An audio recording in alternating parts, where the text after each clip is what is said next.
Welcome to GoodChristadelphianTalks. I'm Levi. And I'm Chris. And I'm Brian. Thank you for joining us this week.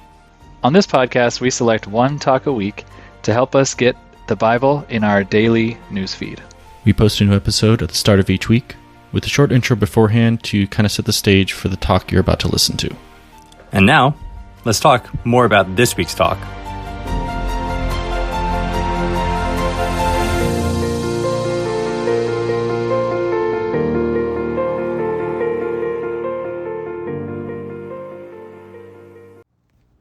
This week's class is a lecture by Brother Stephen Hornhardt that he gave in 2018 at the Watshan Bible School called Unlocking the Time Periods in Revelation. This class is unique in a few ways for the show. One is that it's another one from this same format. So the Watshan Bible School, which is in British Columbia, Canada, I've never been there, but they have a bonus class in the evenings.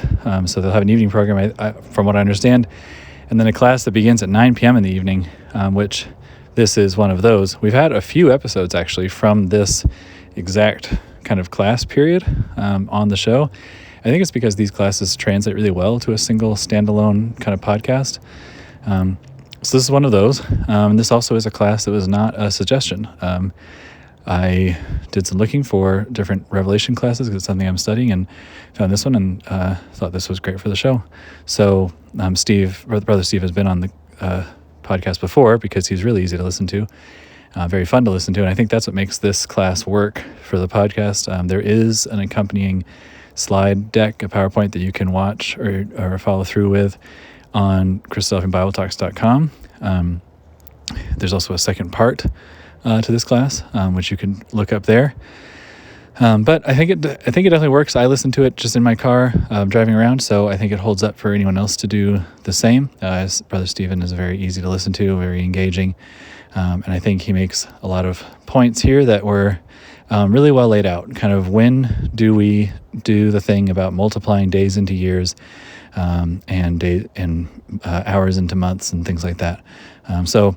Brother Stephen brings a lot of information in a really quick and engaging way, and I thought it was worth sharing. So here is Unlocking the Time Periods of Revelation with Brother Stephen Hornhardt. Now, there's one thing I need to say just before we get started. That is this, that I noticed on the program with this bonus class, I don't think, to my knowledge, there was any time allotted. Is there not? If there's not, so that's fantastic. So if I get cold and I wrap it up in 15 minutes, that's it. I'm within the legal limits of the program. No, not at all. Not at all. All right, brethren and sisters. Now, with respect to the time periods of the apocalypse, what we want to do is just have a look at a couple of examples of the time periods and give you a key, or give you some keys to unlocking those time periods themselves. So I'll just turn this on here. And let's have a look at the introductory slide. Okay, the key to unlocking the time periods. Now, what we find in the book of Revelation is that we have time periods that we need to either singly convert, or we doubly convert, or there are no conversions required. In fact, there's only one time period in the apocalypse where no conversion is required. Does anybody know what that one is? It is indeed, and there's a reason. There are three reasons, actually, why there is no conversion required for that 1,000 years. What I want to do, first of all, is to just have a look at what we mean by single conversion and double conversion. And we've got a number of examples here, but I want to give you an example that I just will dream up in my head, and it will go like this. Now, this is not an example that you'll find in the apocalypse. So let's say, for instance, we read in the book of Revelation, which we wouldn't because it's not there, but if we read in the book of Revelation that there was this monster that was going around a city and was keeping the occupants in the city for 2 days. So for 2 days, this monster roamed around the city and would not allow anybody in or out. Now, if we were to look at that apocalyptically and we would go, okay, on the basis of a day for a year principle, which we will use to these single conversions and double conversions, on the basis of a day for a year principle, for instance, Genesis 47 verse 9, Jacob said, the days of the years of my life. Days of the years. Day for a year. In Numbers 14 and verse 34, the spies went in for 40 days and spied out the land, and therefore Israel would wander in the wilderness 1 year for each of those days, a day for a year. We know the record in Ezekiel 4 and verses 4 through 6. Ezekiel would lay on his side a certain number of days, and those years would be attached to each of those days. And the quotation in Luke chapter 13 and verse 32, they came to Jesus Christ and they said, Herod's after you. And Jesus said, you tell that fox that I must work today and tomorrow and the day thereafter be glorified. And he spoke of the 3 years of his ministry and looked at them as days. So in the Old Testament and in the New Testament, we have this principle of a day for a year. Now, single conversion, what do we mean by this little example? So we've got this hypothetical example of this monster not allowing people in or out of the city. If we were to apply one single conversion on a day for a year principle, how many years would this creature be wandering around the city?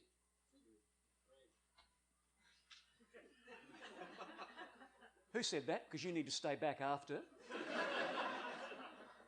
On a day for a year principle, this creature would be wandering around the city for 2. Yes, indeed, of course, that's correct. So that is a single conversion. 2 days equals 2 years. If we were to doubly convert that little example, we would then say how many days in 2 Jewish years? 720. So there are 720, and on a day for a year principle, it would be 720 years. So we have converted once, and then we have converted again. We've done a double conversion. Does that make sense? Single conversion or a double conversion. You convert, and then you convert again. The question is, how do we determine when we come to a time period in the apocalypse when we apply a single conversion and a double conversion, or a double conversion? Now, I think there are 3 criteria that help us to decide. You know, sometimes you might hear brethren say, oh, that conversion there, I've got that by looking at history and working backwards. I used to think that was okay, but it doesn't really cut it. I need a bit more emphasis and a bit more credibility than just looking at history and working backwards. So what determines whether it's a single or a double conversion? Well, I think there are 3 criteria. First of all, it must fit the decorum of the symbol. Who's not heard of that expression before, the decorum of the symbol? Okay, there's a few of us. That's taken from Eureka, of course, Brother Thomas. The decorum of the symbol. Decorum is appropriateness of behaviour. So we have decorum at a table, we have decorum in the meetings.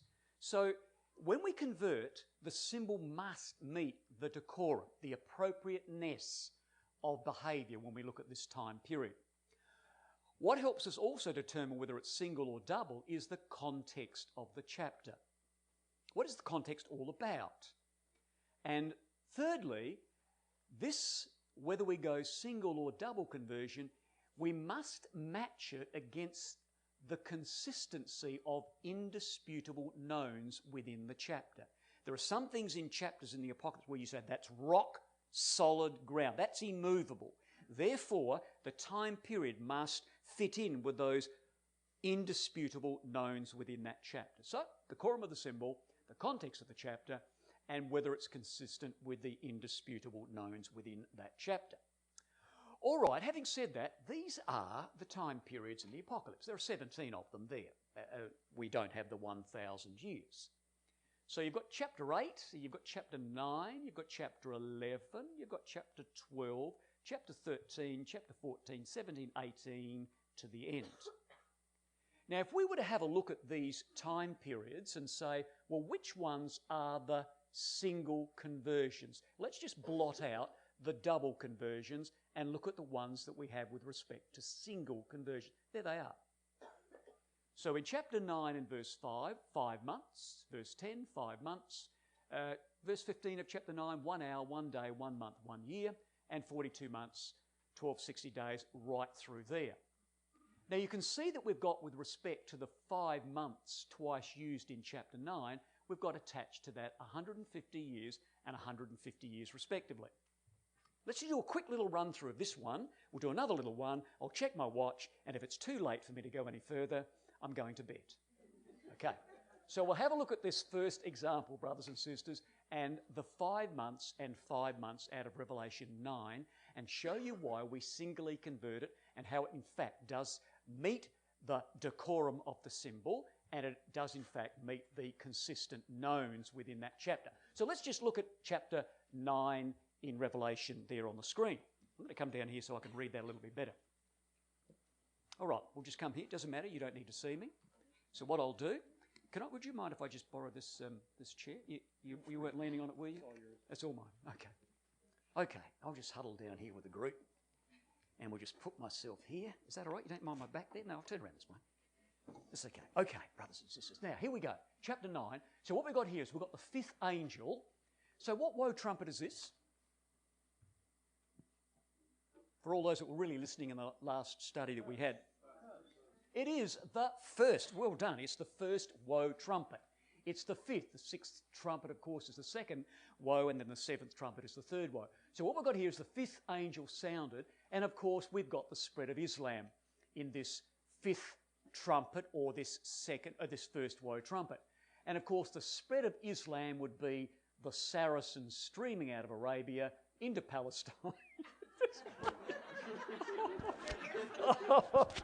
Okay, see you in the morning, brothers and sisters. Just chat amongst yourselves, will you? Okay, so we've got this. Now, be serious, because this is serious. Okay. No, that was fine.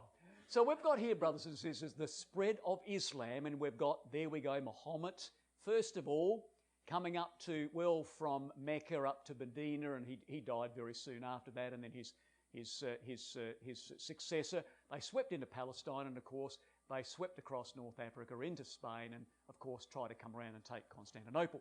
Now the Islamic Empire in its zenith rivaled the Roman Empire, and if you were there in the day and you wanted to cross from here to here in the Islamic Empire, it would take you nearly a year to do that.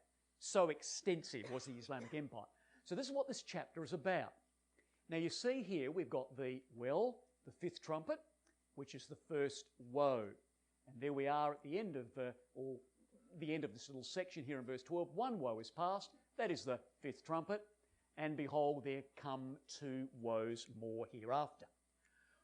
Well, looking at the context of the chapter, we've got these locusts streaming out, and for those of us who may not be familiar with this, we've got the shapes of the locusts were like horses prepared into battle, and on their heads were, as it were, crowns of gold, and their faces were as faces of men, and they had hair as the hair of women, and their teeth were like teeth of lions, and they had breastplates.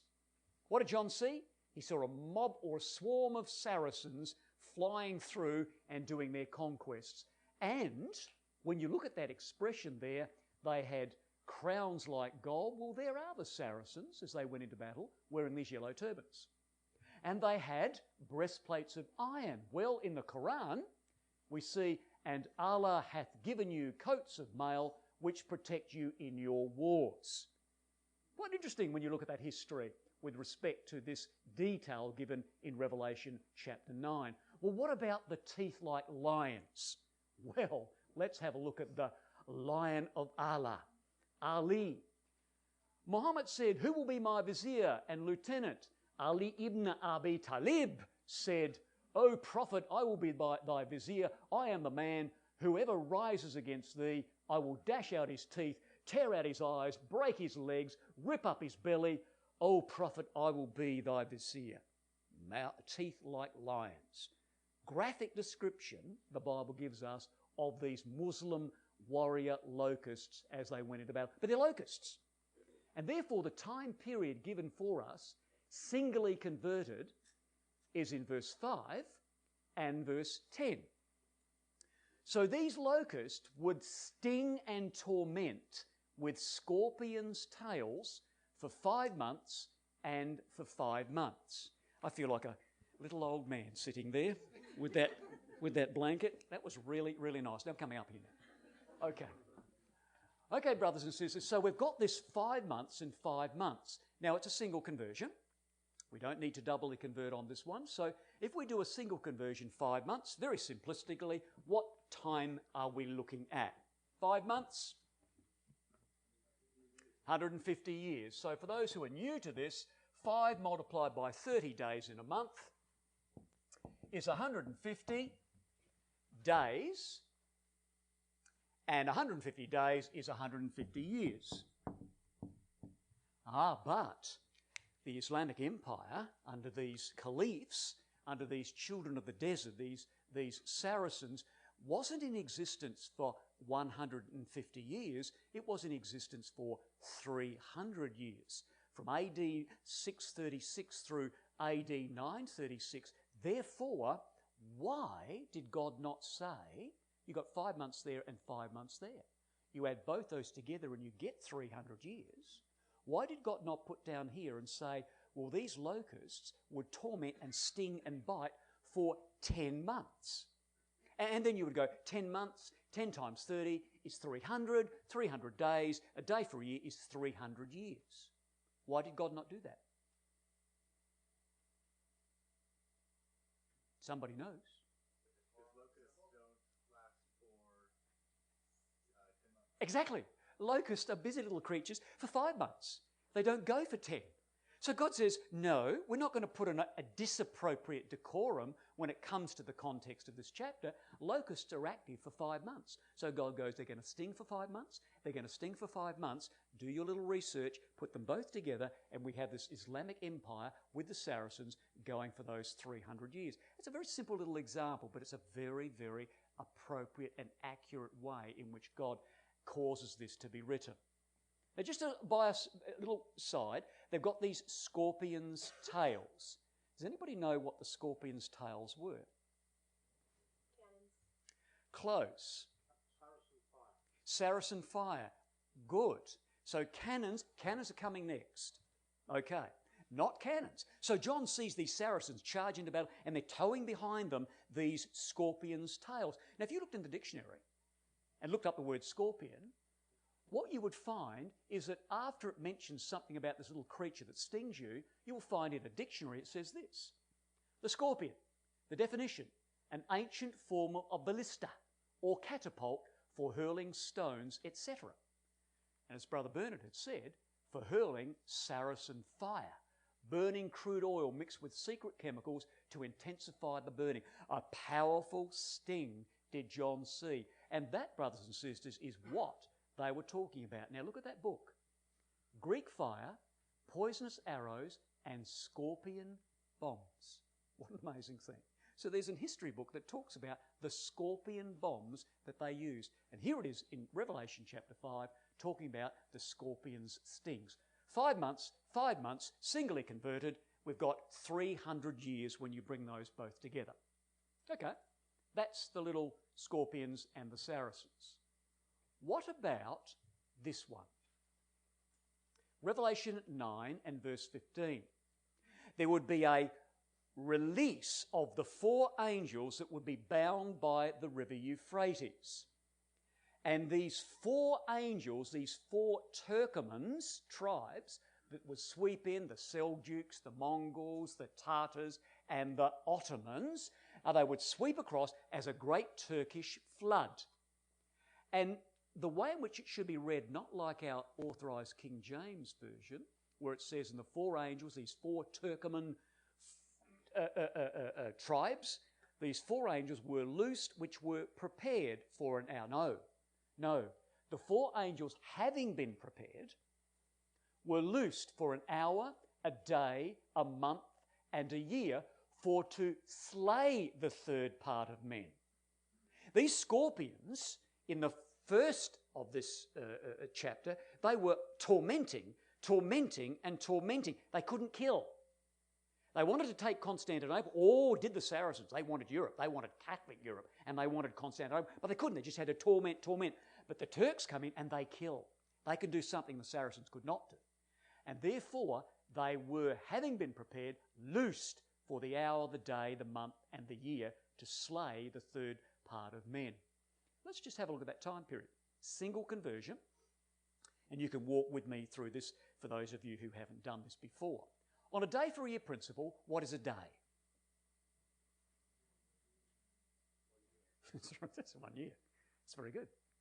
That's quite simple, isn't it? On a day for a year.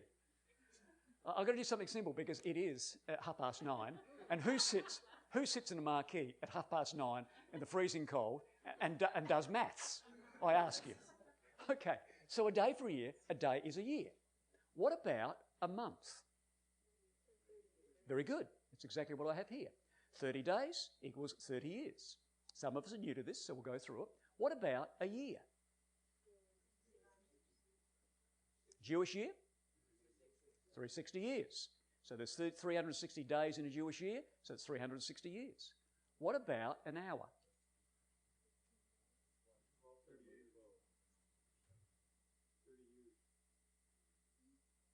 As a double conversion, yes. 1 month. There are 12 hours in a Jewish day, said Jesus. Did you not know that there are 12 hours in a Jewish day, said the Lord? I think it's John chapter 9. There are 12 hours in a Jewish day. It begins at 6 a.m., ends at 6 p.m. 12 hours. Therefore, 1 hour is a 12th of a day. As is 1 month, a 12th of a year. Single conversion. Hour, month. On a day for a year? Happy with that? So therefore, 1 hour is 1 month. Adding all of those together, we get these 4 Turkoman tribes, having been prepared, were released to do a job for 391 years and 1 month. This is not vague generality, brothers. This is absolutely nailed to the month. And what happened? Well, when the Seljuks came in, the first group of them, when the Seljuks came in, there was a fellow, well, let's have a look how Constantinople was taken first. Constantinople fell to Mehmet II, Muhammad II, on the 29th of May, 1453. They killed the third part of men with cannon, not these catapults that the Saracens could not destroy or damage Constantinople. But when they determined to take Constantinople was when the Seljuks first came in, and that was the fellow called Togrul Beg. He comes in, he says to the Caliph, "Where's your daughter? I'm marrying her, and by the way, you are now a puppet. I'll put you over there. I'm in charge. I'm in charge of the Islamic Empire. My name's Togrul Beg. I'm a Seljuk."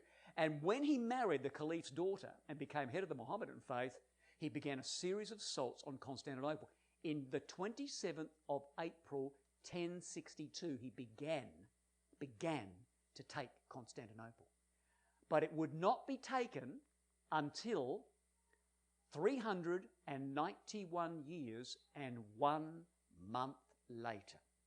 That is astounding. We talk about God working with the nation of Israel. We talk about God working back there in the times when the Turks took Constantinople. What an astounding thing. And brothers and sisters, young people, when they took Constantinople, it says in verse 18 of Revelation 9, "And by these 3 was a third part of men killed." A third part of men? Well, the Christian Roman world, the Catholic Roman world, was divided into 3 sections. The Latin West, which was lopped off by the 4 wind trumpets of chapter 8. The Hellenized third, which was decimated by the Muslims, the Saracens, as they streamed out of Arabia. That was the 5th trumpet. That was the Saracens with the yellow turbans. And a third, the remaining third, was the Hellenic East, which would be taken by the Turks, by fire, by smoke, and by brimstone, which issued out of the mouths of these cannons. In a book called The Hinges of Battle by Dirtschmied, he says this. He says, "The hinge of the battle at Constantinople was gunpowder and the cannon, a weapon destined to revolutionise future warfare, and a gate was left wide open." And that is one of the cannons that was used to take Constantinople. Have you heard of the story of Urban, the Hungarian bell maker? Have you heard that story? You have. Who hasn't heard the story of I need to tell you a little story because I do need to tell you a little story. Who hasn't heard the story who hasn't heard the story? Okay, I'll tell you. Who has? All right, you go to sleep. Now, brothers and sisters, look, it's amazing. You know, this person talks about the hinges of battle. He says it's chance, incompetence and chance. No, God was at work. This canon was one of the two canons that they called Mohammedes. They named them after Mehmet or Muhammad II, who was an Ottoman who was on the other side of the Bosphorus trying to take Constantinople. What happened with these canons is there was this fellow who was a Hungarian bell maker, and he was making bells.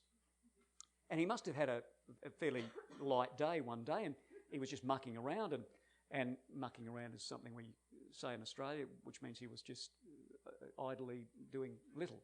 So he got one of these bells, he turned the bell upside down and thought, we'll do some experiments. So he got this Schwarzpulver, this black powder, and so he puts this gunpowder in this upturned bell, and he puts a wick in there and he lights it, and just a bit of a fizz, nothing happened.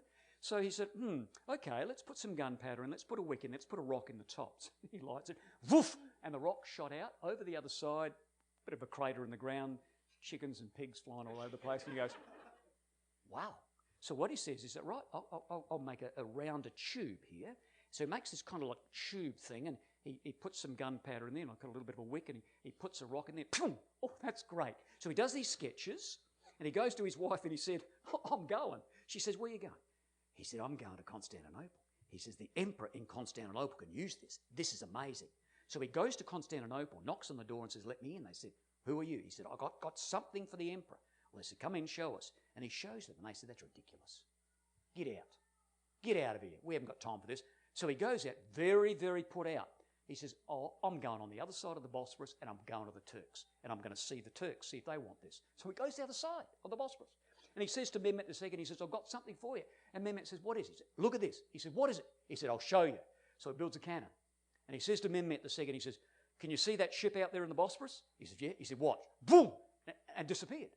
And Mehmet II said, that's fantastic. He says, what can you do to those walls over there at Constantinople? And Urban says, dunno, let me think about it.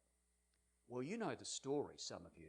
They called Mehmet II Hunkar, drinker of blood. And the reason he got that title was that if you got on the wrong side of him, he would nail your turban to your head while you were alive. And then he would cut your head off. And then he would put your head on a pole. And then he would put it out of his front door. And so he says to Urban, he says, what can you do to these walls? And Urban says, not sure. And Hunkar said, look at those heads. Now, what can you do to those walls? And he said, anything you like. And so what he did was he built 100 cannons. And he built 2 cannons, we said, that were so big they called them Mohammedes. And it took 400 men to move, operate and maintain one of them. 400 men and 60 oxen. Can you imagine, brothers and sisters, these 2 great big Mohammedes being dragged up to the hill and facing Constantinople? Can you see the people leaning on the walls of Constantinople going, heck, he was here a few months ago selling that, and now he's given it to the Turks. Brothers and sisters, God and the angels were there working to make sure that Constantinople did not get the cannons, but rather the Ottomans on the other side. And they took Constantinople in 1453, 391 years and 1 month after they first. What an astounding thing. And so there is a time period of a single conversion. Have we done enough? Are you ready to go to bed? You stop outs. All right, brothers and sisters. Now that's 1 hour, 1 day, 1 month and 1 year. Now these other single conversions, 42 months, we did that this morning. That's very straightforward, as is the witnesses in 1,260 days. They're all very much the same. This is an interesting one. Revelation 12 verse 14, times, and dividing of time. In Revelation 12, it's 1,260 days. A woman would be nourished as she flees into a wilderness state. Anyone got any thoughts as to why exactly that same period of time is actually written time, times, and dividing of time? Anybody know why in Revelation 12 it changes? It's the same time period. Anyone got any thoughts? No? Yes, it's a key back to Daniel. All right? It's to link us back to Daniel 7. Alrighty? So if you're ever reading through Revelation 12, the 1260 days and time is a year, times is 2 years, dividing of time is a half a year. So you do a Jewish year, 2 years and a half a year, add those days together and you get 1,260 days, which is 1,260 years. All right, they're the single times. Now let's do one example. We'll just flip through that. We'll just do one example of a double conversion. We've got a few there. We'll save this one for tomorrow's studies. It's a fascinating one. The dead bodies laying in the street for 3.5 days. As is those, we'll save those for our last study. The 1 hour of judgment is coming. Let's tackle that one up there. Revelation 8, verse 1, and that'll be the night for us. All right? Just as an example of a double conversion to meet the decorum of the symbol. Now we've got there, brothers and sisters, in Revelation 8 and verse 1, a half an hour is equal to 14 years. Let's just have a quick look at that one in a couple of minutes. How we get 14 years and how this really is a double conversion. Right, here we are. 6th seal, 7th seal.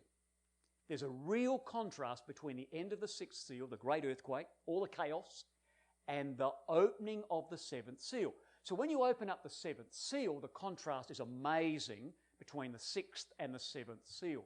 And when you open up the 7th seal, of course, Constantine is in power. So, quick timeline. You know this so very well. 312, Constantine is the ruler in the West. We've seen that before.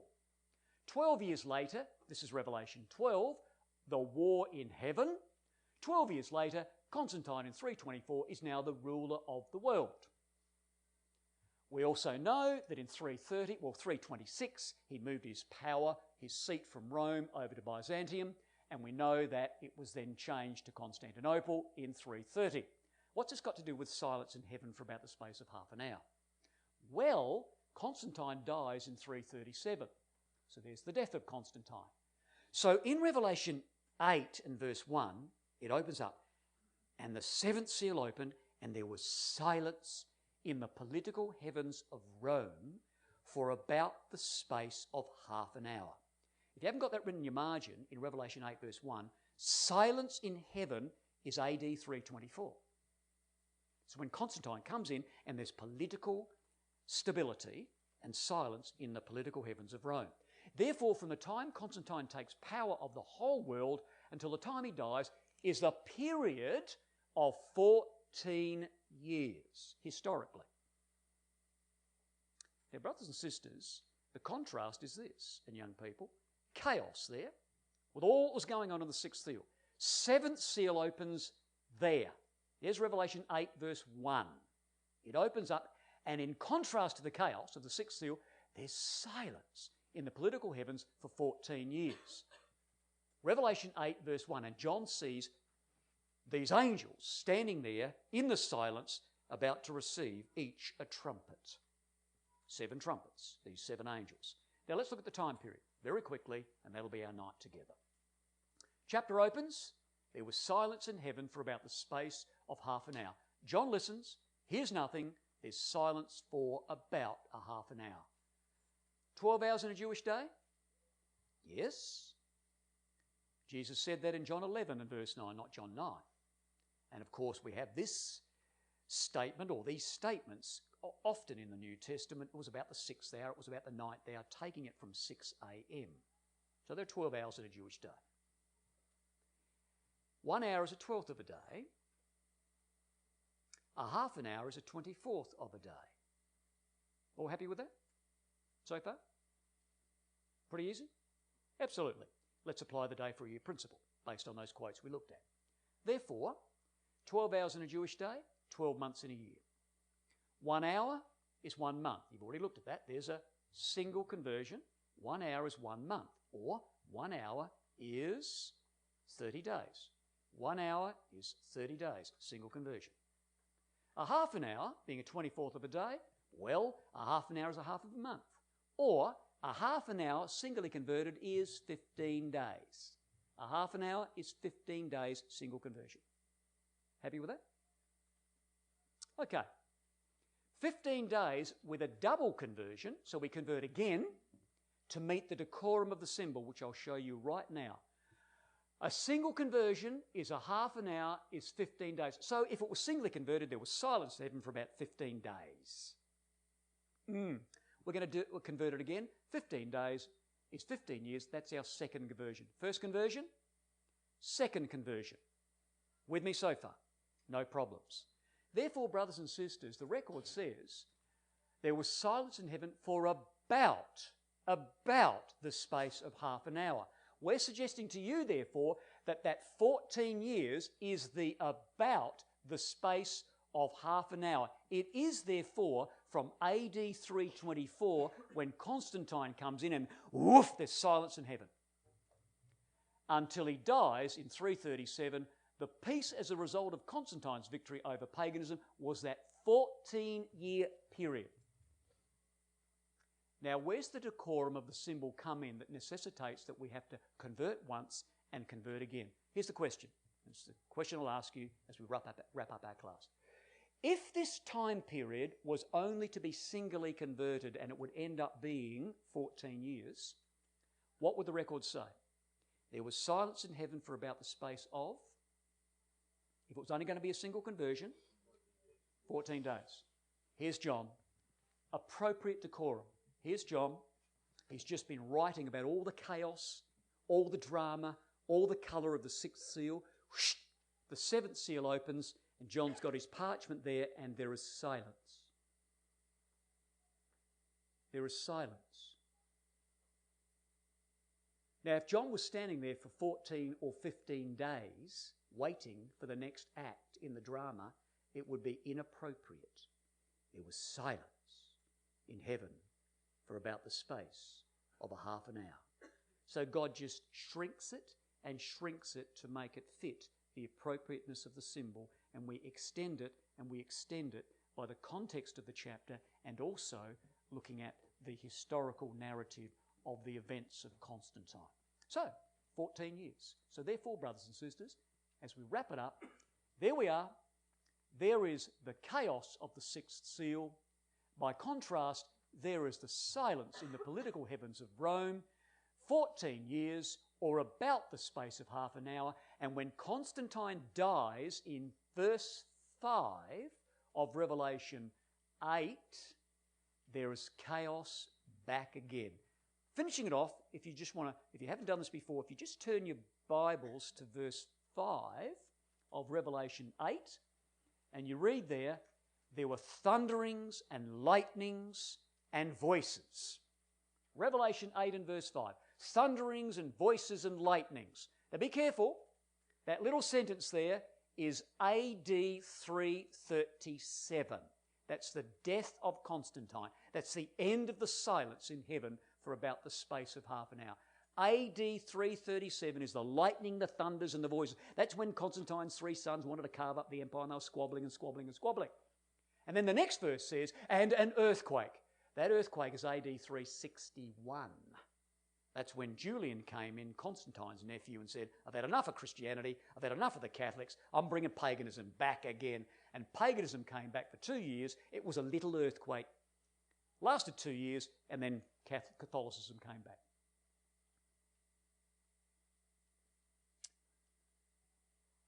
Let's just finish off. Not with that. It's too late. Not with that. That one. No, what happened? Oh, hang on, we'll go back. Right. Let's finish off with this one.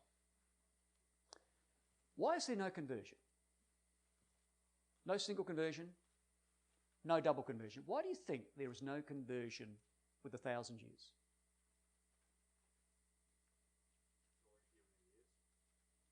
Tis? What if we did try to singly convert it? How many days are there in 1,000 years? How many? So if we tried to singly convert that, that's 360,000 days, which the Lord Jesus Christ and we would reign for 360,000 years. Nope. It doesn't fit. It does not fit the 7 days of creation. It doesn't fit the 7,000-year plan where the Sabbath is the 7th day of rest and the millennium. Doesn't fit that context. and you could not singly convert and say it's 360,000 years that the kingdom will be.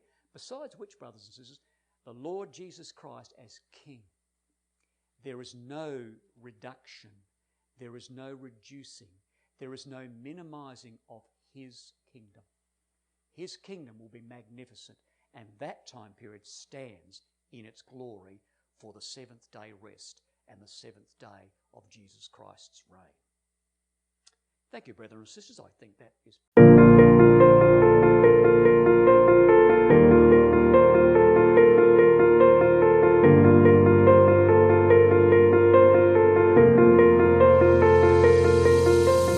Thank you for listening to the Good Christadelphian Talks podcast. We hope this talk helped you in your walk. If you would like to hear more, please subscribe for new episodes and leave a review in Apple Podcast or whichever service you are using to help more people find the show when they search for it. If you enjoyed this particular talk, please share it with someone who you think might enjoy it as well. For show notes on the talk you just listened to, visit our show page at anchor.fm/GCT or check the show notes section of your podcast player. Please share your thoughts on the talk from this week on our Facebook or Instagram pages, where we are at GoodChristadelphianTalks, on Twitter, where we are at GCT_podcast, or leave a comment on our YouTube channel, where these talks are posted as well. If you know of a great talk, we want to know about it too. Send a suggestion to our email at goodchristadelphiantalks@gmail.com or message us on any of our social media accounts. Thank you for listening, God bless, and talk to you next week.